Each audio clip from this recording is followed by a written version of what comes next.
Pour cette recette, vous aurez besoin de 130 g de farine, 130 g de sucre, 4 œufs, du beurre fondu, là il y a à peu près 30 g, des colorants alimentaires. Et pour le glaçage, vous aurez besoin de 100 g de sucre glace et 50 g de beurre mou.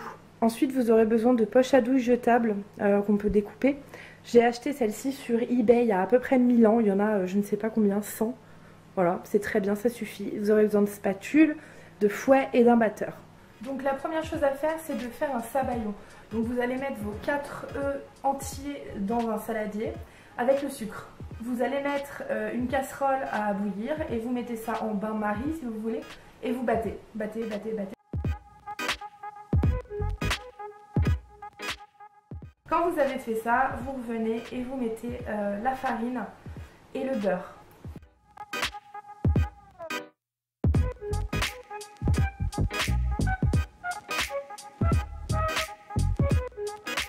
Ensuite, vous allez peser votre pâte. Je vais la diviser, je pense, en 5.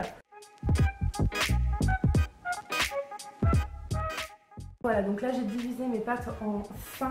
Maintenant, je vais devoir les colorer.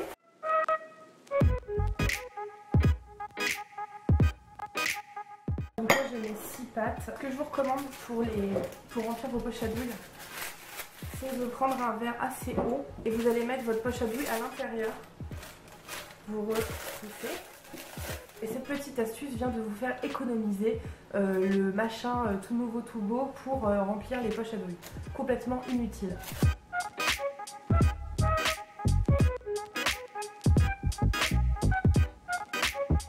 Vous avez vos 5 poches de pâte colorées. La meilleure solution, c'est de les réfrigérer parce que sinon vous allez galérer. Donc mettez-les au réfrigérateur pendant une demi-heure, je pense.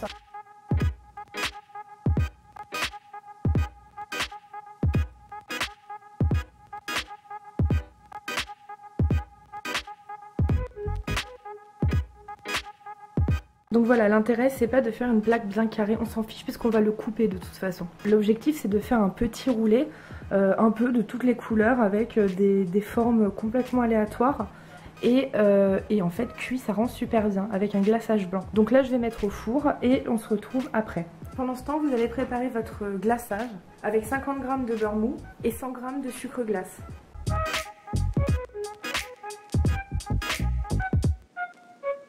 Quand vous obtenez une pâte un peu de cette texture là, vous pouvez réfrigérer votre glaçage jusqu'à ce que votre pâte soit cuite. Vous allez devoir étaler votre glaçage de manière uniforme.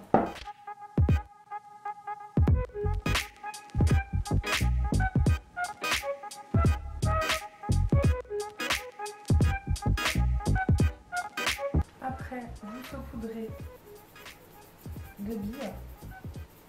Ça, c'est pas du tout obligatoire.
J'espère que cette vidéo vous a plu. Si vous essayez de faire cette recette, n'hésitez pas à me montrer vos photos. Je serai ravie de les voir et de voir comment vous avez adapté ça. Et je vous dis à très bientôt.